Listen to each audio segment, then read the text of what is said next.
That's one thing that you should know is there is no favor apart from God. You know, sometimes before people want to get saved, they want to clean themselves up first. But you can't do it yourself, amen, because if that's the case, amen, we'd all be in a little bit better shape than we are now. There's a story of Abraham in Genesis. God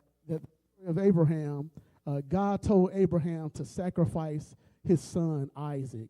He said, sacrifice your only son to me. Amen. He told him to take him up to the mountain and to give him his only son. And he wanted to know one thing from Abraham. He wanted to know, Abraham, do you love me or do you love the blessings more than you love me? But the Bible lets us know in Genesis 22, it says, at verse 15, it says, the angel of the Lord called to Abraham from heaven a second time and said, I swear by myself, declares the Lord, that because you have done this and you have not withheld your son, your only son. So Abraham was prepared, amen, to do what God had asked him to do. And verse 17 says, I will surely bless you and make your descendants as numerous as the stars in the sky and as the sand on the seashore.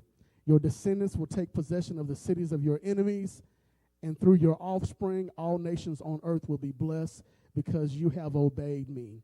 You know what's interesting I find in that verse where he says, God tells Abraham, because you have done this.